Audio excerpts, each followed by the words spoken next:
Today, the Prince of Jinbei's estate was festooned with lanterns and streamers, red silk fluttering everywhere, creating an exceptionally lively atmosphere. People coming and going, all wore smiles, immersed in a harmonious and joyous ambience. All for no other reason than the master of the estate, Gulin, the Prince of Jinbei, was getting married today.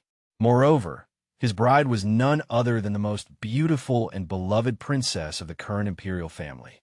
From the Prime Minister's estate, a pair of top-grade Hessian jade, dragon, and phoenix ornaments and 10 night-luminescent pearls, wishing the prince and princess a harmonious union for 100 years. From the Ministry of Rites, a masterpiece painting dragon and phoenix in harmony and a rare edition of collected commentaries on the Book of Rites, wishing the prince and princess joy in their marriage and a life of propriety and harmony. From the Ministry of War, 2 of the world's 10 famous swords, Ganjiang and Mo Yi, wishing the prince and princess to be of one heart and mind as they protect the nation together. From the Ministry of Revenue, the young herald repeatedly called out the wedding gifts presented by the arriving guests. I watched the crowds of well-wishers passing by below the dais, lost in a daze for a long time, my gaze shifting from confusion to clarity. What the hell am I still in the country? Where did that Daeun truck send me? Could it be that I've transmigrated? Looking at the unfamiliar scene and the ancient-style clothing, I pondered to myself, unable to help but recall what happened moments ago. An elderly lady had collapsed in the middle of the road, and without thinking twice, I hurried forward to help her up. But little did I expect a Daeun truck to come barreling toward me. Then I was sent flying 10 miles back, my head lolled to the side, and I lost consciousness. When I opened my eyes again, this was the sight before me. Damn, this is just too unlucky. Who says good deeds go rewarded? It hurts like hell. Rubbing my aching chest with a lingering sense of dread, I couldn't help but complain inwardly. But just as the complaint left my mind, a voice suddenly rang in my ear. Crushing the enemy forces and even marrying the Imperial family's Princess Qingwan. Congratulations are truly in order, Prince. I glanced sideways, looking at the official flattering me with a face full of confusion, but I sharply caught several key pieces of information from his words. Crushing the enemy. Princess Qingwan. Prince. Wait, what did you call me? Prince. My voice was tinged with excitement. The official nodded, his gaze inevitably showing a hint of confusion. That's right. Are you not our Northern Territory's god of war, the Prince of Jinbei? A short while ago, you led 3,000 light cavalry to crush the enemy's imperial capital. As a reward, His Majesty specially bestowed the hand of the most beloved and beautiful princess, Qingwan, upon you. As I listened to the official's account, a sudden, sharp pain hit my head, and the memories of the original owner of this body flooded into my mind like a surging tide. I couldn't help but cry out, Your Highness, what's wrong? Are you all right? The surrounding officials and personal guards, seeing my expression of agonizing pain, all crowded around. Their faces were etched with anxiety. It might be a flare-up of an old wound from the battlefield. I'm fine. After a long moment, I waved them off, feigning composure, though my hand wouldn't stop trembling. It wasn't out of fear, but because I was far too excited. Holy crap. I actually transmigrated into a max-level prince? From the memories in my head, I realized that the original owner, my new identity, was a prince of a different surname in the Qingyan dynasty. He commanded 800,000 border troops. 800,000. That a full 800,000 soldiers. With such power, it wouldn't be an exaggeration to call him the world's greatest warlord. Furthermore, the original owner's mother was the head of the Jiang family, the most prominent clan in Jiangnan. The Jiangnan region was already prosperous, let alone its largest family. The Jiang family controlled nearly half of the Qingyan dynasty's economy. They were wealthy enough to rival a nation. With money and power, I could practically do whatever I wanted in this world. To top it off, the original owner possessed extraordinary martial prowess and innate Herculean strength. He had recently sacked the enemy's imperial capital and his prestige was immense in the army, the imperial court, and among the common folk. As a reward, and to appease him, the emperor of King Yun had bestowed his most beloved daughter, a princess of peerless beauty, upon him. At this thought, the stunning image of Princess Qingluan naturally surfaced in my mind. Every smile and frown of hers was soul-stirring. My heart couldn't help but race with excitement. Wealth, power, prestige, the support of the people, and I'm about to marry such a worldly beauty. Holy moly, this isn't bad luck at all. This is the absolute peak of life. I was a bit hasty just now. Good deeds really do pay off. Thinking back to the miserable 996 grind of my past life, I couldn't help but grumble inwardly. Then, unable to contain myself, I jumped up in excitement. I've truly hit the jackpot. Seeing me suddenly leap 3 feet into the air, everyone present looked at me with strange expressions. "Your Highness, you," one official asked tentatively. Only then did I realize I had lost my composure, and I rubbed my nose. Cough that. Well, I just thought about how I'm about to marry Princess Qingluan, and I simply couldn't contain myself. The surrounding officials didn't suspect anything. After all, it was only natural to have such a reaction when marrying an unparalleled beauty like Princess Qingluan. If it were them, they would probably have fainted from excitement. It's good that Your Highness is all right. However, I must congratulate Your Highness on winning the hand of the beauty. The officials of various ranks from the capital offered their congratulations and then presented me with generous gifts. MHM, then I thank you all, gentlemen. I responded with a facade of sincerity, but in truth, I had no desire to chat with them at all, because at this moment, my mind was entirely consumed by the joy of transmigrating as a prince and the anticipation of the upcoming wedding night. So, where's the princess consort? I asked as if casually after some small talk. The matron at the side hurried to answer. Do not be anxious, Your Highness. The princess consort is currently dressing and will be out shortly. Why don't you follow this old servant to the main hall? It just so happens that the auspicious hour is almost here. I thought about it and agreed. After all, since the matter was already settled, there was no need to rush. So I gave a word of agreement and followed the matron to the great hall to wait. After a long while, the sound of footsteps echoed outside the door. I looked up. I saw an exquisite figure stepping through the door. She was dressed in a red robe, her posture lithe and graceful. Although her face was hidden by the bridal veil, one could still catch a vague glimpse of a beauty that could topple kingdoms. My heart couldn't help but surge with excitement. She was truly beautiful, just like a fairy from a painting. Even in the modern era, she would be considered a top-tier beauty at the very least. But I did not stand up immediately. After all, I'm a prince now. I have to mind my status, don't I? But I'm not sure if it was just my imagination. Seeing me standing here unharmed, her footsteps faltered for a moment, as if she were somewhat surprised. Your Highness, the auspicious hour has arrived. Hearing this, I stopped overthinking and stepped forward to take Yin Qingluan's hand directly. This little hand, so soft, so white. My fingers rubbed against her palm, and I couldn't help but marvel inwardly. Yin Qingluan's hand stiffened abruptly, and then her body began to tremble uncontrollably. I couldn't tell if it was out of anger or bashfulness. Your Highness, please show some restraint. She gave a low hiss and then wrenched her hand away from mine, keeping her distance. Although I was displeased, I simply chalked it up to ancient women being more reserved and shy. No big deal. Once we're in the bridal chamber and get more familiar with each other, it'll be fine. I comforted myself this way in my heart. Then I spoke up, urging the master of ceremonies to start the wedding sooner. After all, a moment of the wedding night is worth 1,000 pieces of gold. The sooner the procedures ended, the sooner this prince could enter the bridal chamber, right? Yes, Your Highness, the master of ceremonies replied, and then began the wedding process. I really didn't expect that the procedures for an ancient wedding would be so tedious. The whole thing dragged on until evening. Thus, it wasn't until nightfall that I finally pushed open the doors to the bridal chamber.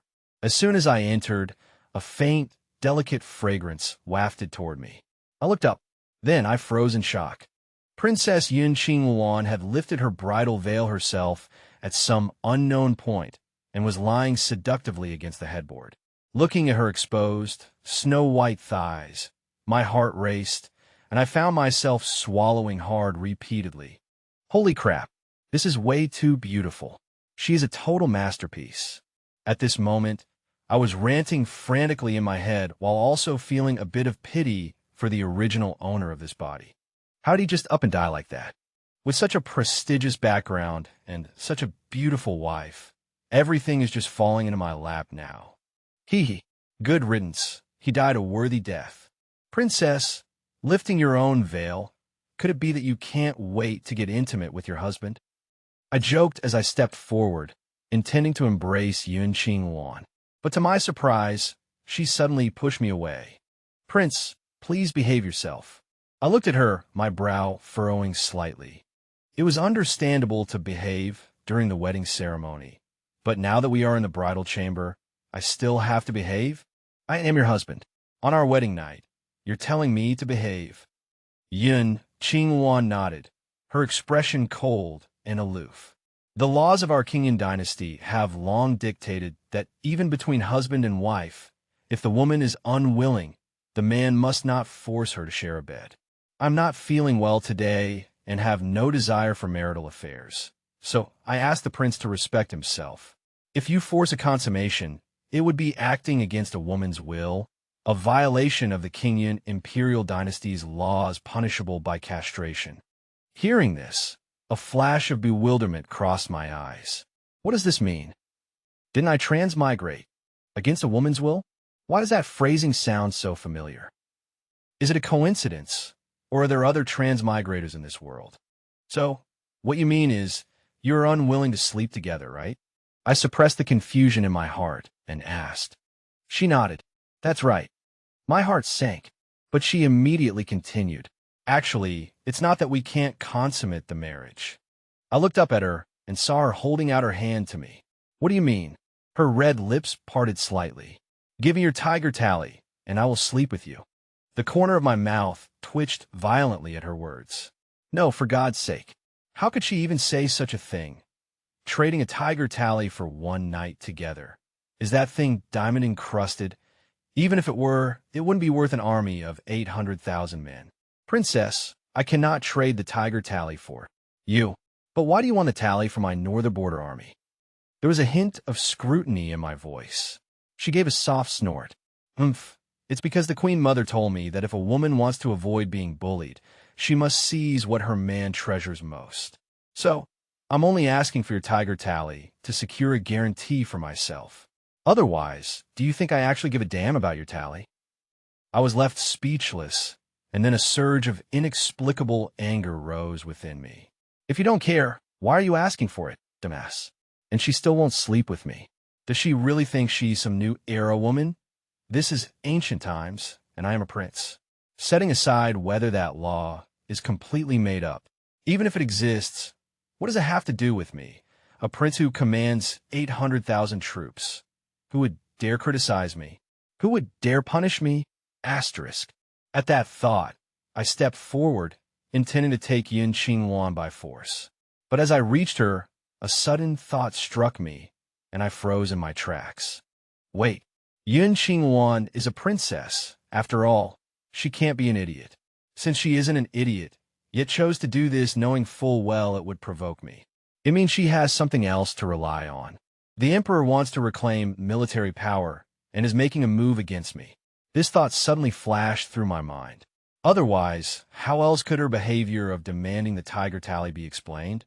But then, another problem arose. I have 800,000 troops, and my mother's family is wealthy enough to rival the nation. How would the Emperor dare to move against me? Could it be that my memory is flawed, that I don't actually have that many troops? Or is it that the Emperor's army is far larger than mine? For some reason, the memories I inherited from the original owner of this body are incomplete. This was why I was feeling particularly hesitant at this moment. Hey, have you made up your mind?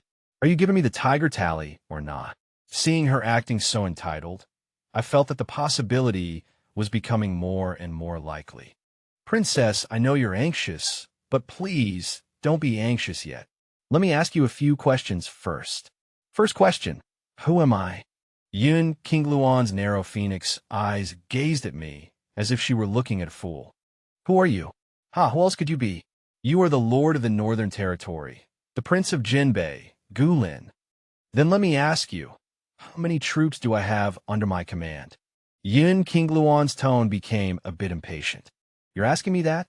800,000. And how is the financial situation of my mother's clan, the Jiang family? Naturally, they are wealthy enough to rival the nation, with businesses spanning the world. Hearing this, everything became clear, and I breathed a sigh of relief. It seemed my memory wasn't wrong. Since there was nothing wrong on my end, the problem must lie with the Imperial family. Could it be that they have millions of troops? So, I asked again, my tone a bit cautious. Then, well, I'd like to ask, how many troops does your Qingyan dynasty have? 100,000 Imperial guards. Yun, King Luan's voice carried a hint of pride. 100,000? I froze, sinking into thought. No, listening to her tone, anyone who didn't know better would think she was talking about millions or tens of millions. A mere 100,000 dares to cause trouble for my army of 800,000? Is she tired of her royal backside sitting on the throne? Or has she simply lived too long? I have 800,000 troops, while your Qingyan Empire has only a mere 100,000. So, do you still want my tiger tally? I continued to ask tentatively. Of course. This palace advises you to hand it over quickly. Otherwise, I will not share a bed with you, and my imperial father and mother will not let you off. Yun Qingluan spoke as if it were a matter of course, without the slightest hesitation. Hearing this, my brow furrowed even deeper. Something was wrong, very, very wrong. Could it be? I looked at the composed Yun Qingluan, and a terrifying thought emerged in my heart. Don't tell me I've transmigrated into some kind of Xianhuan world, and the Yun Qingluan before me is the saintess of some cultivation sect? Otherwise, how could one explain her ethereal temperament and her calm demeanor? How else could one explain why she feels so entitled to demand the tiger tally without fearing my wrath? Looking at the unruffled Yun Qingluan, the more I thought about it, the more likely it seemed. But I couldn't just back down like this. I decided to put her to the test. Ahem, someone come in. I barked. In the next instant, the secret guards waiting outside the bridal chamber rushed in. Every one of them looked grim and stood tall and broad-shouldered. Your Highness, what are your orders? I pointed at Princess Qingluan, whose face remained cold and aloof. Seize this woman for this prince. As soon as the words left my mouth, I dove behind the bed with a whoosh, using the bedboard as cover, and peeked out cautiously. You can't blame me for being cowardly. Cultivators are the kind of beings who can move mountains, sever rivers, destroy cities, and split the heavens at a moment's notice. Truly terrifying. Yes, though the dozen or so hidden guards didn't understand why I wanted to seize the princess consort, they executed my command without hesitation. With powerful, steady strides, they reached Yun Qingluan and pinned her down effortlessly. It was just like pinning down a dog. Gulin, what are you doing? Let go of this princess immediately. You have some nerve. I'll have Imperial father execute your entire 9 generations. Why, XX, let me go, or I'll never talk to you again. Princess consort Yun Qingluan's little mouth kept yapping as she struggled, her voice shifting from indignation to grievance. She kept clamoring for over 10 minutes, yet she didn't manifest any cultivator techniques. The anticipated one sword to split the heavens, heaven-devouring demonic art, great desolate sky-imprisoning finger. None of them appeared. At this point, I finally relaxed. And of course, I also came to a total realization. This princess who looked like a celestial fairy was just a fucking lunatic. Turns out I've been fucking scaring myself this whole time. Damn it. Looks like I need to read fewer transmigration novels from now on. Still, this is actually pretty good. Looking at Yun Qingluan's pitiful and lovely appearance, My heart raced with excitement as I mused to myself. My lord, how shall we handle this? Lin Dong, the leader of the hidden guards, asked at that moment. The corners of my mouth curled up, and I waved my hand. It's nothing. You all go out first. This prince still has some questions to ask the consort. Hearing this, the hidden guards quickly retreated. Watching me get closer and closer, Yin Qingluan's tone became panicked. Gulin, what are you doing? Don't do anything reckless. I looked at her with a playful glint in my eyes. What am I doing? This prince is feeling very fired up right now. What do you think this prince, intend to do? It's so hard to guess, Jie. About 15 minutes later, Yin Qingluan used the quilt to cover her chest, glaring at me with a face full of shame and indignation. You beast! This princess wants a divorce. A divorce? I was actually stunned to hear Yin Qingluan's words. Why get a divorce right after the wedding? Of course, I didn't care much about it. If she wanted a divorce, so be it. She wasn't the only beautiful woman in this world. Fine, I said curtly. Yin Qingluan looked at me in astonishment. You agree? You agree just like that? I nodded. What else? The look of disbelief on Yin Qingluan's face deepened. I am so beautiful. How could you bear to divorce me? You liked me so much before. Shouldn't you be weeping bitterly and begging me not to leave? Hearing this, a sneer played on my lips. Beautiful? Tisk, can beauty put food on the table? Besides, are you the only beautiful woman in this world? I am a prince of a different surname, and my mother's clan is wealthy enough to rival a nation. What kind of woman can I not find under the heavens? It's hard to find a three-legged toad, but is it hard to find a two-legged woman? If this were before I transmigrated, it would have been one thing to be a simp for such a beauty. But now, I'm a prince. From now on, top tier is merely the minimum threshold to see me. Yin Qingluan was livid after hearing this, feeling as though she had suffered a monumental insult. Fine. Gulin, I will ask you one last time. Are you certain about our divorce? I was momentarily speechless. Weren't you the one who wanted the divorce? Why are you asking me if I'm sure? She's out her mind, I cursed inwardly. Seeing my indifferent attitude, Yin Qingluan grew both furious and vexed. Fine, then we divorce. Just don't regret it. As she spoke, she held out her hand. Since we are divorcing, give it to me. I was slightly confused. Give you what? The tiger tally, of course. Yin Qingluan acted as if it were only natural. According to the laws of King Yun, when a marriage is dissolved, all assets are to be split equally, and that includes your army of 800,000. Therefore, you must give me half of the Northern Army's tiger tally. My brain short-circuit. What on earth? We just got married, and you already want a divorce and half my army. Is an army even something you can split? Looking at her, I couldn't help but recall a novel I had read in my past life.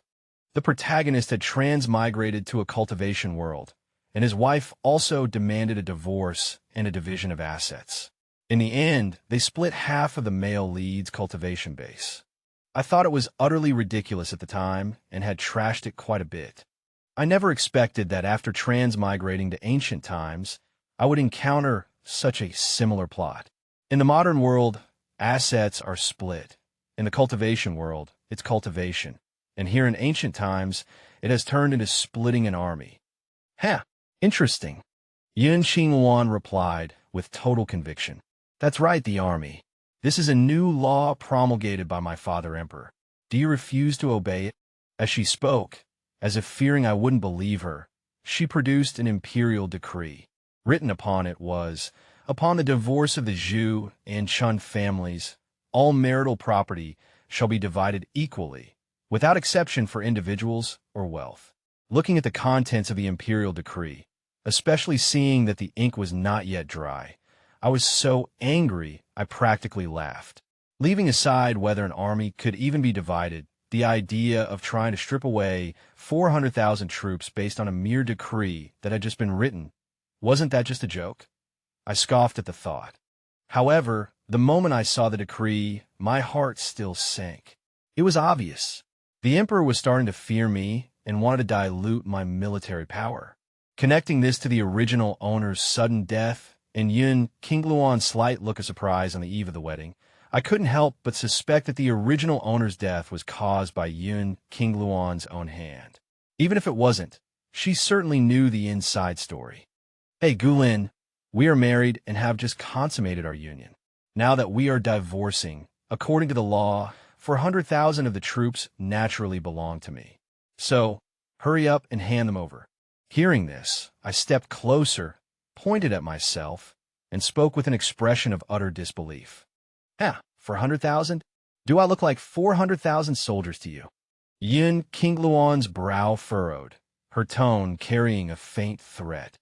Gulin, what do you mean? Are you saying you don't want to give me the 400,000 troops? I'm telling you, this is a law personally promulgated by my father emperor. If you don't comply, the consequences will be very serious. Looking at the agitated beauty before me, I felt another wave of speechlessness. Serious? I sneered. Pray tell, just how serious can the consequences be? This law was personally suggested and revised by the Empress Mother to the Emperor. Everyone from princes and nobles down to the common people must obey it. Violators will be detained and sent to the 3 judicial departments for trial. For minor offenses, their property will be confiscated. For serious ones, they may even be sent to the Imperial prison, facing the threat of death. Yun Qingluan spoke with a solemn face. I looked at her as if she were a fool. No, are you joking? Judging me? Confiscating my home and throwing me in prison? I am the Prince of Northern Suppression, commanding 800,000 border troops. Who would dare detain me, and who would dare judge me? Yun Qingluan acted as if she hadn't heard a word. I don't care. Regardless, you must abide by the law. Half of the tiger tally must be mine. Hearing her speak as if she couldn't understand human speech, like some kind of mimic, I lost all interest. Not wanting to waste any more breath on her, I drew my blade and struck her. However, I controlled my strength perfectly. The blade only grazed her skin and flesh without damaging bone or sinew. After all, if I were to ruin such a beauty, it would break my heart. Yeah. Yun Qingluan clutched her chest, her eyes filled with both shock and pain. You? What? I grinned. Didn't you say that all marital property should be split equally? So let's start by splitting you. How about we begin by having you dismembered by 5 horses? Without waiting for her reaction, I waved my hand to summon the secret guards. Men, drag the princess consort down and have her dismembered by 5 horses. Seeing the secret guards swarm in and witnessing my cold expression, Yun Qingluan finally realized I was serious. Her voice grew frantic. How can you treat me like this? I'm a princess, aren't you? Aren't you afraid my father emperor will execute your entire clan? The secret guards were also stunned by my command. Your Highness, this.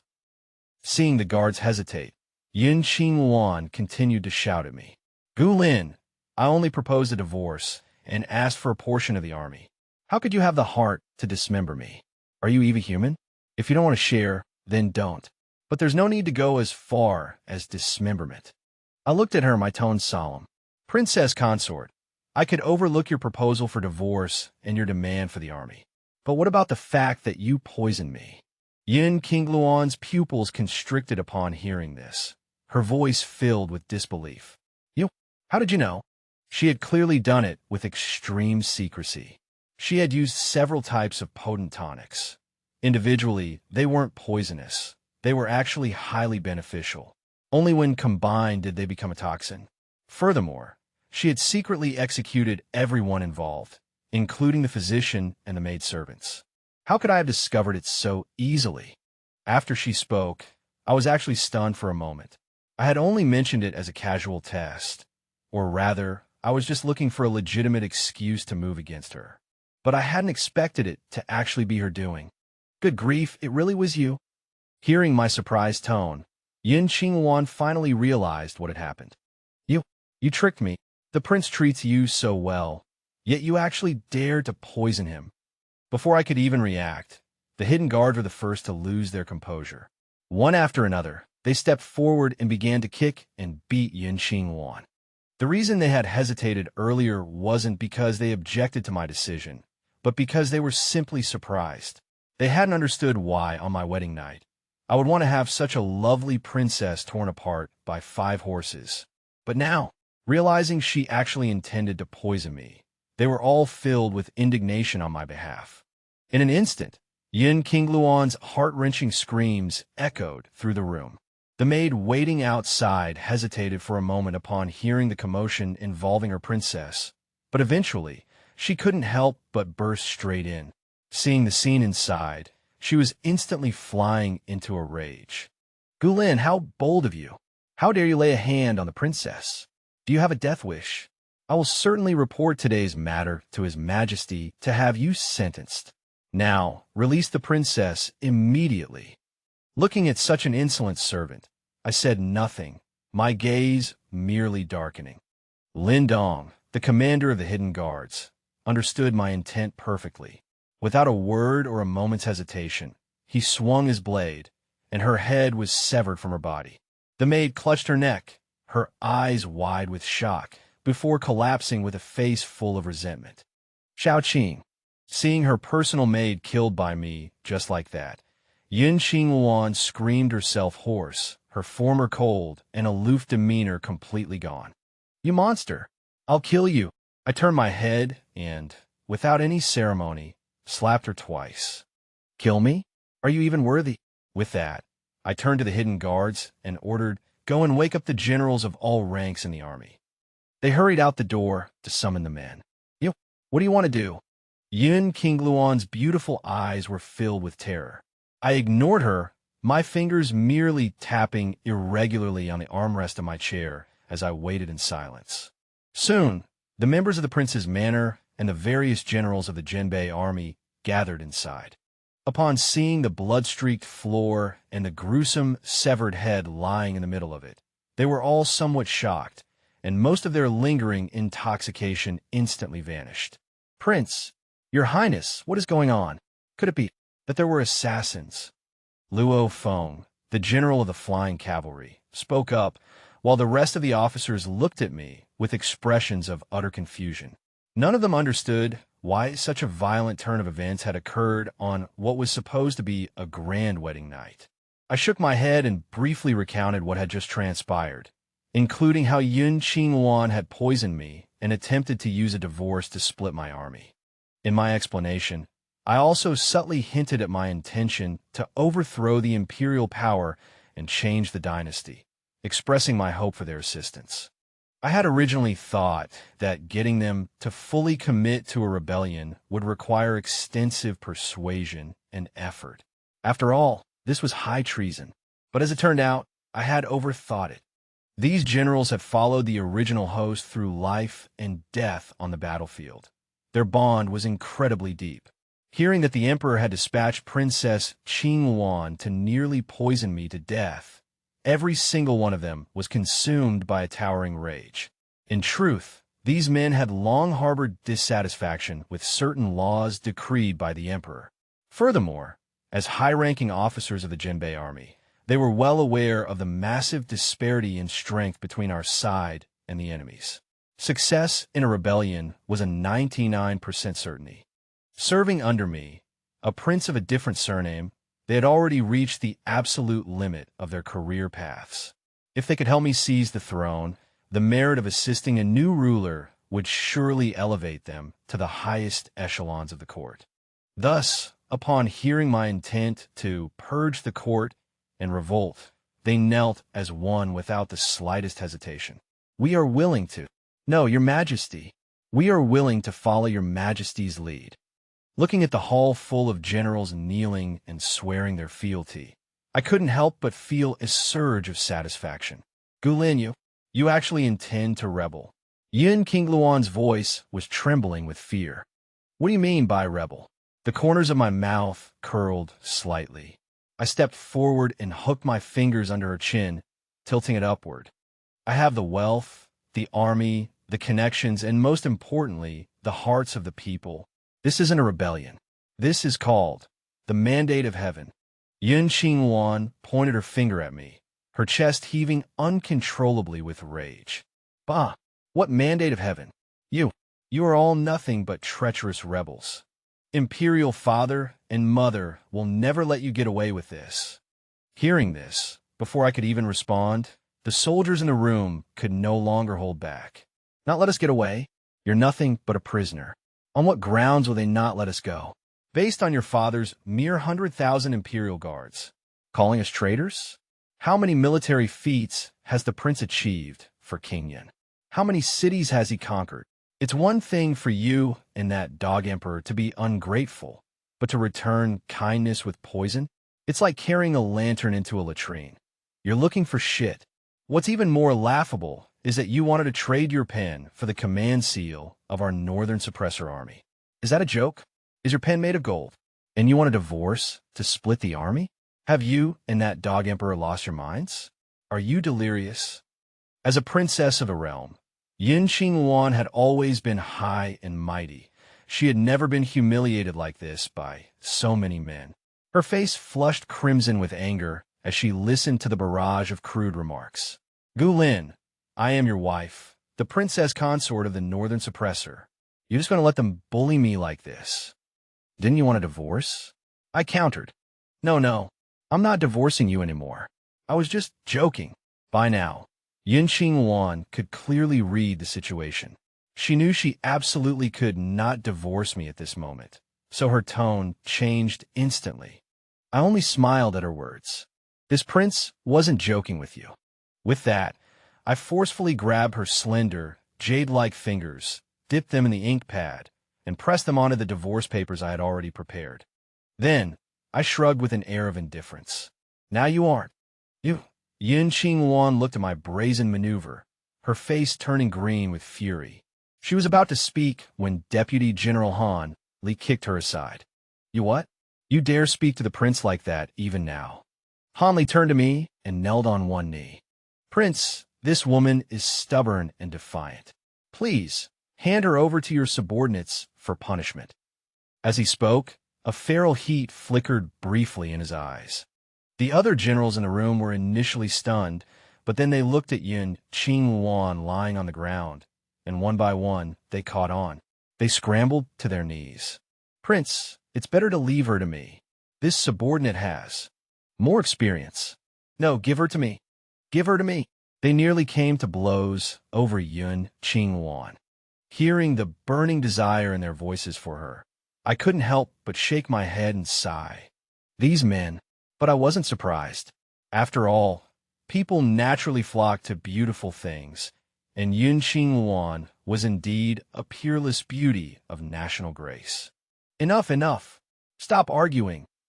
The room fell silent instantly. Yun Qingwan turned her head, looking at me with wide, pleading eyes. I ignored her and waved my hand. Stop shouting. I have made my decision. Since you generals like her so much, we won't be in a hurry to execute her by 5-horse dismemberment just yet. At my words, the eyes of every general in the room lit up. Your Highness, how shall we deal with her? With a smirk on my face, I met Yun Qingluan's trembling gaze. For such a beauty, it would indeed be a waste to have her torn apart by horses. However, keeping a lunatic like her by my side would surely lead to trouble. It would be better to give her to the soldiers as a reward for the army, a joy to be shared with the men. What are you going to do? Seeing the upward curve of my lips, Yun Qingluan's voice was filled with terror. Princess, didn't you say you wanted to split my army of 400,000? I shall grant your wish. My voice was gentle, but the content was horrifying. Men, strip the princess naked and throw her into the military camp. Let the brothers enjoy her thoroughly. How dare you? As soon as the words left my mouth, her beautiful eyes froze in shock. My mouth twisted into a smirk. Why wouldn't I dare? Minmu. Upon hearing my command, the generals in the room were momentarily stunned. After all, Yun Qingwan was a princess, and her beauty was truly breathtaking. They were only joking earlier. In their hearts, they believed such a woman was far beyond their reach.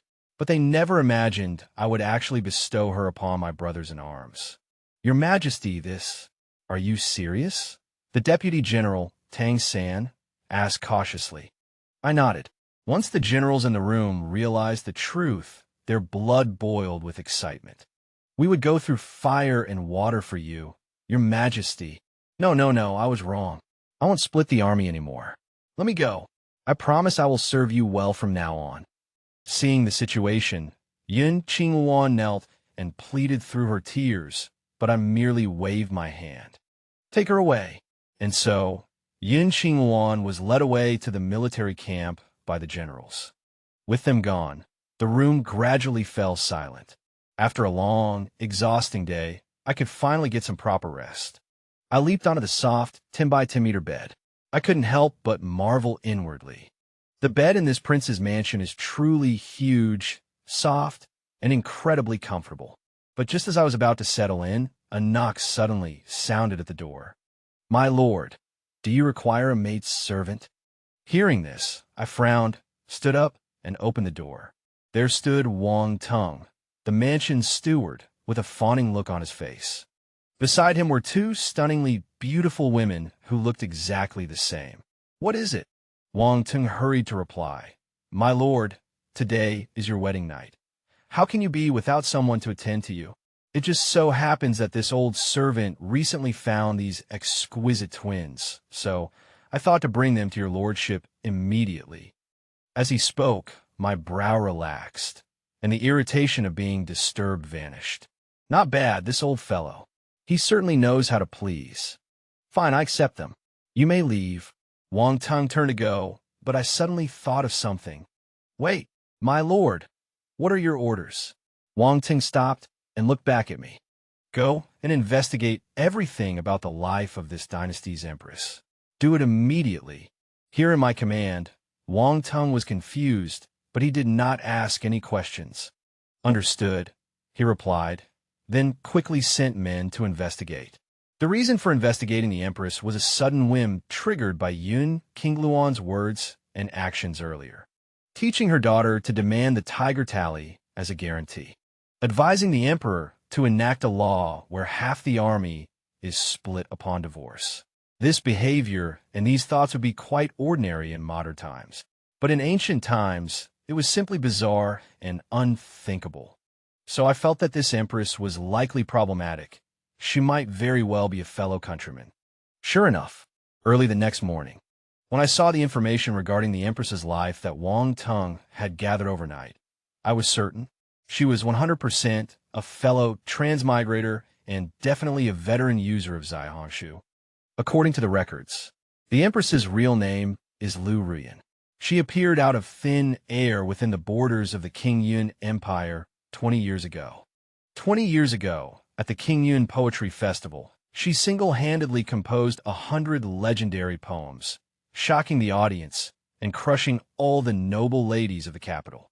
Because of this, she caught the eye of the emperor while he was traveling in disguise and became the empress. After becoming empress, she utilized royal craftsmen to provide ideas and invent many novel items. For example, things like soap and perfume. Because of these items, the national treasury gradually began to overflow. Aside from this, she also displayed some advanced ideologies, such as rhetoric about independent women and how women can hold up half the sky. Because of these, she was idolized by countless women across the world. Due to her growing influence and achievements, the emperor specially titled her Mother Empress, allowing her to participate in politics and exemplify motherhood to the world. Then she began her series of outrageous maneuvers, enacting laws biased toward protecting women. For instance, as mentioned before, even for intimacy between husband and wife, the woman's consent is mandatory. If her will is violated, the man must suffer castration. Furthermore, to protect women's rights, she proactively set a minimum requirement for bride prices. If a couple divorces, regardless of the reason, the woman is entitled to half of the man's family property, splitting only the man's assets and not the woman's. This double standard was truly disgusting. She also instilled many advanced concepts into the women of this era. For instance, a man who won't spend money on you doesn't love you. Those who care don't need to be taught. Those who don't care can't be taught. Countless lines like these. Truly outrageous. The key is that countless women in this world saw nothing wrong with them. Instead, they flocked to these ideas like ducks to water. But to be fair, this fellow transmigrator is indeed impressive. To be able to advocate for radical feminism in a patriarchal ancient era and even get the emperor to agree with these ahead-of-their-time ideas. She's got some skill. After reading through Liu Rian's life achievements, I gradually developed an interest in this fellow transmigrator. Therefore, I plan to accelerate the process of my rebellion. Regardless, stripping the princess naked and leaving her in the military camp on our wedding day had already completely severed ties with the emperor. I might as well strike first. So, I dressed and walked into the camp. "Greetings, Prince." The generals in the tent greeted me. Looking at their refreshed expressions, I smiled faintly. How could I not understand what had happened? Because of this, I made a special point to visit Yin Qingwan in the dungeon first. Her limbs were bound by iron chains, and her hair was a tangled mess, long devoid of her former aloofness. Seeing me, her eyes flared with monstrous hatred. "Gulin, why are you doing this to me? I'll kill you." The chains rattled sharply as she struggled, making my tone seem even more chilling. "My dear princess, didn't you say you wanted half of my army upon our divorce? I've simply granted your wish by bringing you to the barracks. Why are you screaming?" Hearing my humiliating words, Yin Qingwan couldn't help but howl at me. "Ah, Gulin, you just wait. My imperial father and mother will never let you off. I want you dead. Those aren't things you should be worrying about." My lips curled into a mocking sneer. "What you should consider is how to enjoy the affection of 400,000 soldiers. After all, today is only the first day." With a final laugh, I left without looking back. Behind me came Yun Qingluan's hysterical screams. Back at the military camp, I immediately began discussing the strategy for clearing the emperor's side with my generals. After all, it was a rebellion, and as a transmigrator who didn't know the first thing about such matters, I felt I should at least show the endeavor some proper respect. But to my surprise, none of the generals seemed to take it to heart. "Your Majesty, our economic strength, troop numbers, and military equipment all utterly crush the imperial family. Besides, you have the full support of the people. With such a massive disparity in power, what strategy do we even need? We could just steamroll right over them." Listening to the analysis from my military strategist, Qixia, I figured he was right. Exactly. 800,000 against 100,000. The advantage is mine. Deciding not to overthink it anymore, I ordered the generals in the tent to go and prepare. As for me, I picked up a brush and wrote a letter to my maternal clan in Jiangnan.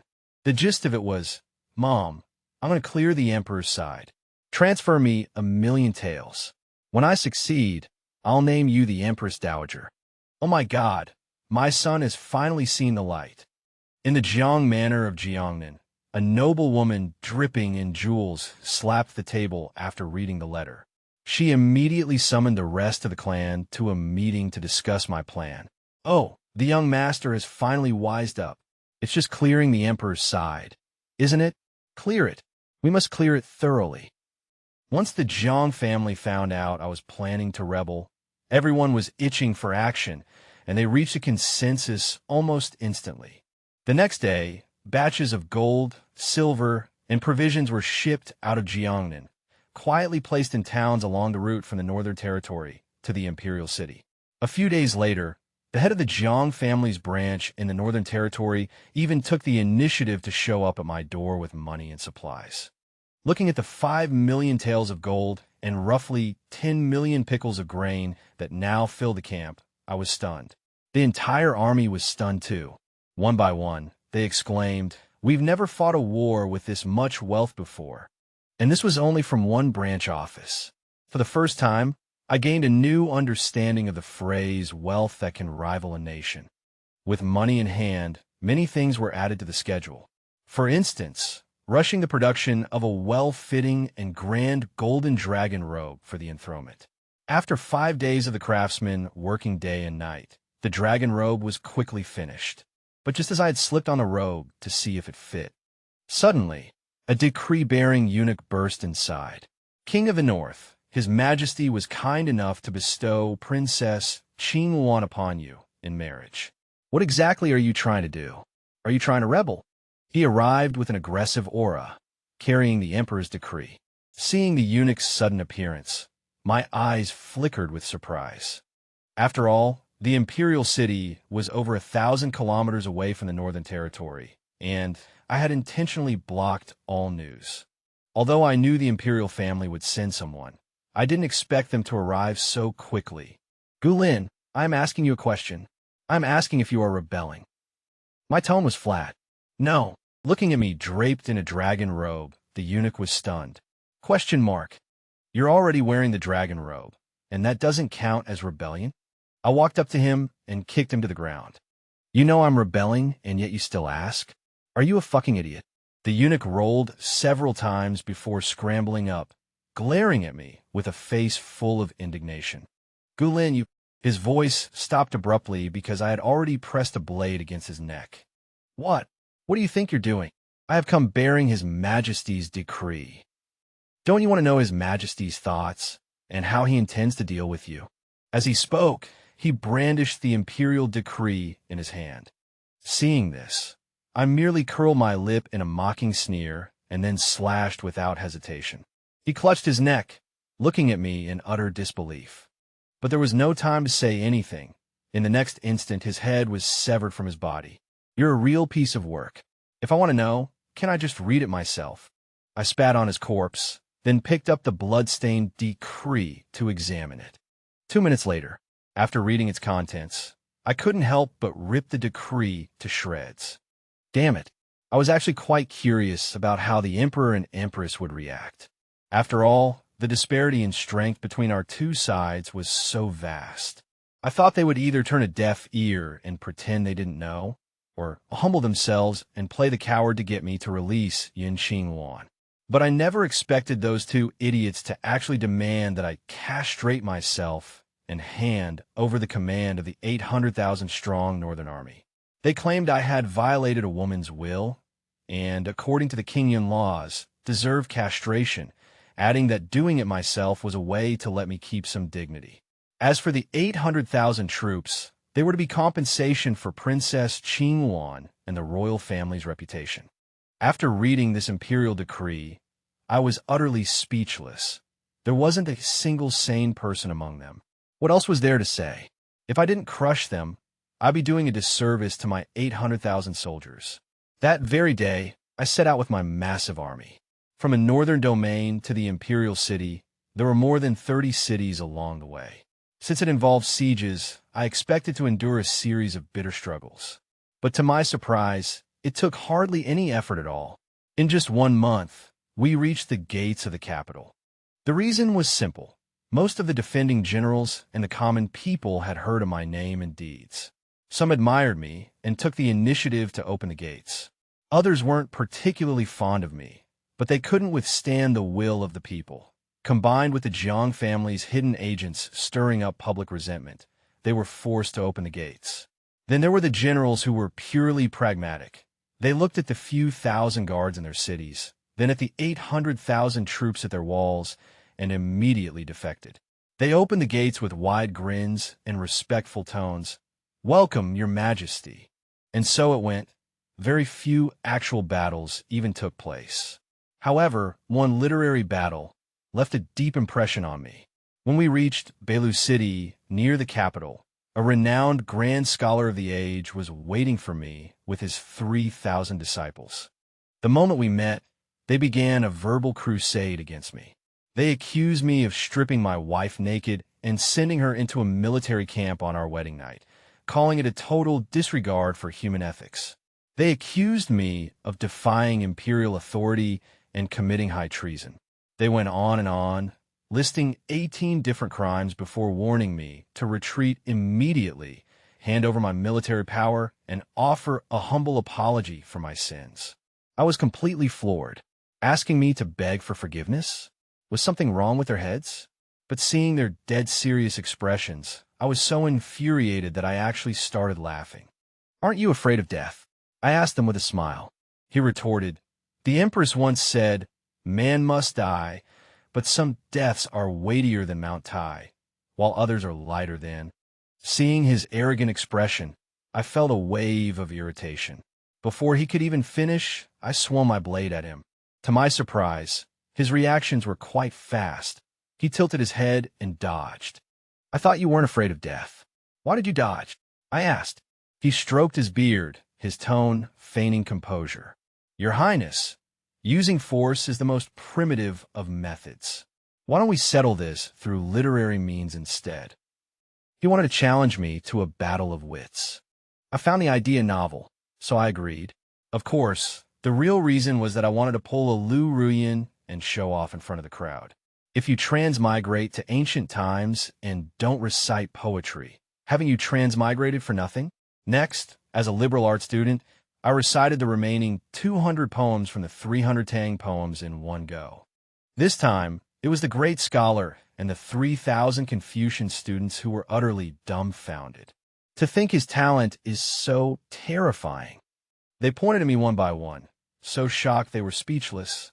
Later, realizing they couldn't beat me in poetry, they tried to use morality to debate my decision to raise an army. They wanted to use public opinion to condemn me and incite the masses to denounce me. But I simply gave them 4 lines: to ordain conscience for heaven and earth, to secure life and fortune for the people, to continue the lost teachings of past sages, to establish peace for all future generations. Game over. In passing, I gave a sensationalized account of the real reason I had raised my army, that the Emperor, fearing my merit eclipsed his own, had ordered Princess Qing Luan to poison me. Because of this, I didn't just win the competition, I won the hearts of the people. The journey ahead became exceptionally smooth, although some garrison generals put up a desperate fight. In the face of absolute power, their efforts were ultimately as futile as trying to put out a forest fire with a cup of water or a mantis trying to stop a chariot. And so, we steamrolled our way all the way to the Imperial city. At this moment, inside the Imperial palace, all the civil and military officials were pacing back and forth, their faces filled with anxiety. Emperor King Yun, however, reclined lazily upon the dragon throne. "My dear ministers, there is no need for worry. I have followed the Empress's suggestion and sent great scholar Kong. He will surely be able to persuade the rebel army to retreat. Even in the worst-case scenario, if he fails, my 100,000 Imperial guards are each peerless in their bravery. They will certainly report." Before his words could finish, an Imperial guard with blood-stained clothes suddenly burst into the hall in a frantic rush. "Your Majesty, the rebels have already breached Taiping City and are about to reach the foot of the Imperial City." Having his speech interrupted, Emperor King Yin was initially a bit impatient. But upon hearing that the rebels had reached the capital so quickly, he sprang up from the dragon throne instantly, his previous lazy demeanor vanishing completely. What did you say? The rebels have already reached the capital. So soon?" The soldier nodded. In an instant, panic spread through the hall. "Your Majesty, what should we do? Perhaps you should flee quickly." Hearing this, Emperor King Yun felt a surge of motivation to flee, but he was quickly blocked by several golden characters on the screen behind the dragon throne. "The gentleman guards the nation's gate. The monarch dies for the state." This was personally stated 10 years ago by Empress Lu Ruyin to boost morale when the empire was in danger of collapsing. At the time, he felt the phrase was domineering and powerful, so he had proactively ordered craftsmen to carve it onto the screen. But now, it left him in a position where he could neither advance nor retreat. "Empress, didn't you say great scholar Kong would surely have no problem? What happened?" Emperor King Yun's tone was somewhat resentful. On the phoenix throne beside the dragon throne, Lu Ruyin was also somewhat stunned by the news. Great scholar Kong had been personally mentored by her. How could he have possibly lost in a literary duel? But with the enemy nearly at the gates, it was clearly not the time to delve into that matter. Empress, what should we do? What do we do? Emperor King Yun rattled on incessantly beside her. Lu Ruyin knitted her brows. After thinking for a long time, she spoke. Your Majesty, do not be anxious. I have another plan that might resolve this immediate crisis. Emperor King Yun's face lit up with joy. I knew the Empress would have a way. What plan? Speak quickly. The civil and military officials were all ears. Lu Ruyin paused, and then, with a solemn expression, uttered 3 words. The empty city stratagem. Empty city stratagem? What does that mean? A civil official asked in confusion. Lu Ruyin gave them a brief explanation of the plan. After hearing it, the officials all remained skeptical. Opening the city gates wide. Isn't that just letting them in? This is preposterous. Emperor King Yun also asked suspiciously. Empress, will this really work? Being questioned, Lu Ruyin couldn't help but doubt herself for a moment. But thinking of the plot from the TV shows in her previous life where Zhuge Liang used the empty city stratagem to deceive Sima Yi, she nodded. Guaranteed. Seeing Lu Ruyin nod, Emperor King Yun no longer hesitated. Fine, then we shall do as the Empress says. Only a few officials knelt to remonstrate.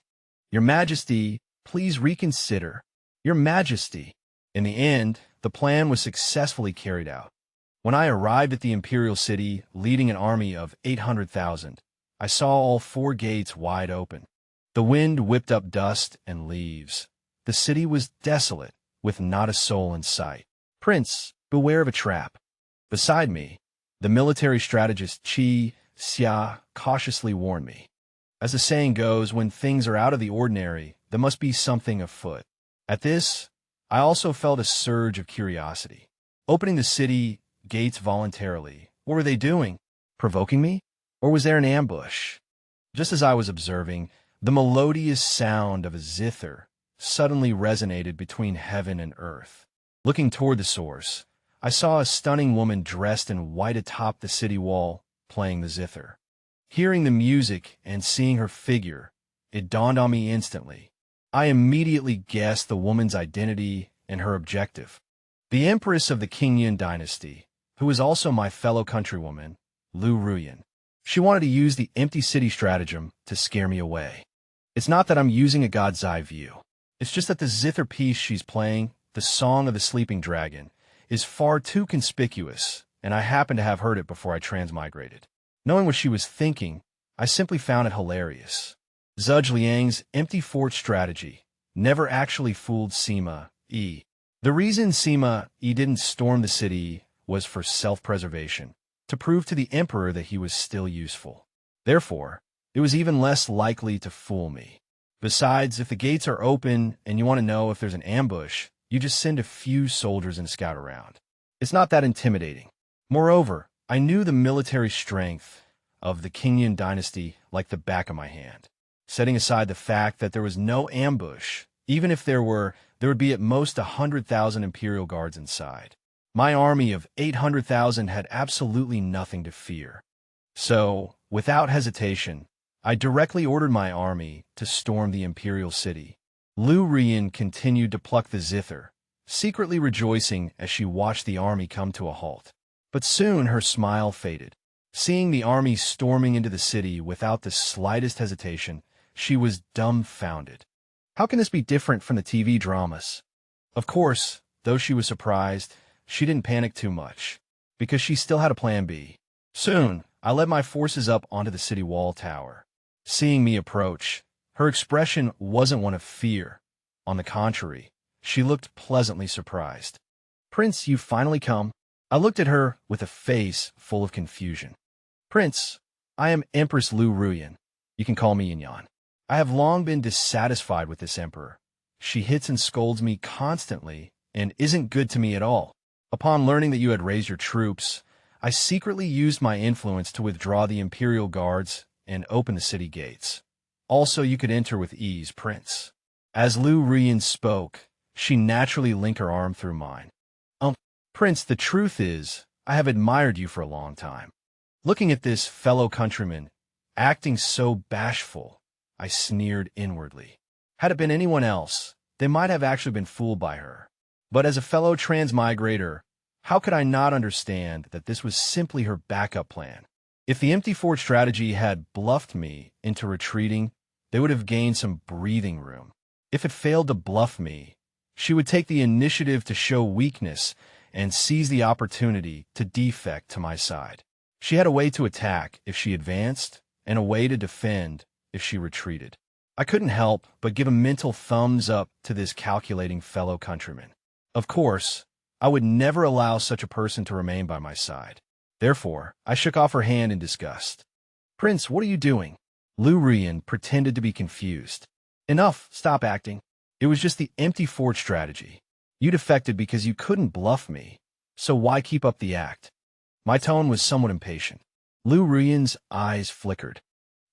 How do you know about the empty fort strategy? Could you be Palace, Jade, liquid wine?" she asked tentatively. I looked at her playfully. 180 a cup. Upon hearing my answer, she jumped up in excitement. "Oh my God, I didn't expect to meet a fellow transmigrator after crossing over. How did you transmigrate? Where's your hometown?" She grabbed me, asking several questions in a flurry of excitement. I pressed my hand to my forehead. "Sister, I'm staging a rebellion. Is it appropriate to ask this now?" Right, sorry, I got carried away," she apologized repeatedly. "Anyway, come with me first. I'll explain the capital's defenses to you. Let's chat after we finish the rebellion, okay?" I nodded. Then, she pulled me along and pointed at the map, explaining where the troops were ambushed, their numbers, and how to deal with them. She showed me where the defense line was weakest and easiest to break through. Thus, with her help, we quickly fought our way into the Imperial palace and captured the Emperor of King Yun alive. "Ruyan, how could you?" Inside the palace, the Emperor of King Yun looked at Lu Ruyan standing beside me with a bashful expression, his eyes filled with hurt. "Yinling, don't blame me. Blame yourself for being too weak to give me the stable life I wanted. Besides, you can't exactly stop me from pursuing someone better, can you? No, I treated you so well. How can you do this to me?" Looking at the pathetic sight of the Emperor of King Yun slumped on the ground, I felt a flicker of sympathy, but more than that, I was impressed. This Lu Ruyan was quite something. She had actually managed to turn a perfectly good emperor into a complete love brain. She really had a few tricks up her sleeve. "Yinling, regardless of anything else, it's over between us. But don't worry, I will ask the key. Oh, I mean, Your Majesty. I will ask His Majesty to spare you." Hearing this, Yinling looked up. "Truly?" Lu Ruyan patted her chest. "Guaranteed." At her answer, Yinling looked at me with a face full of hope. I grinned, my smile looking completely harmless. "Not guaranteed. I'm the son of heaven, not a stable hand." With that, I swung my blade and took his head in one stroke. Lu Ruyan stared at the head as it rolled away. Feeling the blood splattered across her face, she couldn't help but scream. "Gulin, what are you doing? I already promised to spare him. Why did you still do it? Why are you so cruel?" Her words were laced with accusation. She thought I would listen to her, already acting as if she were the mistress of this place. Hearing this, I simply laughed. I raised my sword and pressed the edge directly against her neck. "Ms. Lu, it seems you haven't quite figured out your status yet." Looking at the blade against her throat, Lu Ruyan was so terrified her voice began to tremble. That. I was wrong. Can you put the sword down first? I'm willing to work like a slave for you. I'll serve you faithfully from now on." Hearing her plea, I shook my head. As the saying goes, when one fellow countryman meets another, they shoot them in the back with tears in their eyes. I could not feel at ease with such a hidden threat by my side. Moreover, since she could betray the Emperor of King Yun now, she would very likely choose to betray me in the future if a better option ever came along. Moreover, I had no desire to take home a second-hand ancestor to pamper. So decisively, I slit her throat with another stroke of the blade. A Sigma male never falls into a woman's trap. After cutting down Lu Ruyan, the world instantly became peaceful. Then came a series of purges inside and outside the palace, a game of match 3 with their 9 generations. 3 days later, supported by an army of 800,000, I successfully ascended the throne as emperor. First, I rewarded the vanguard generals for their merits. After that, I was faced with a series of headache-inducing political affairs. I was just an ordinary person who had transmigrated here, and I had no interest in handling government business. The only reason I became emperor was that I couldn't stand the sheer stupidity of the royal family. Now that everything was resolved, I realized that I would actually rather be an idle prince than an emperor. So, I dragged over Jiang Yunyan, the mother of this body's original host. I had originally intended for her to be the Empress Dowager, but who knew that governing would be such a hassle? So, I simply crowned her as the Empress Regnant instead. As for me, I married 800 wives. Every day was spent amidst forests of meat and pools of wine, and every night was a whirlwind of music and indulgence.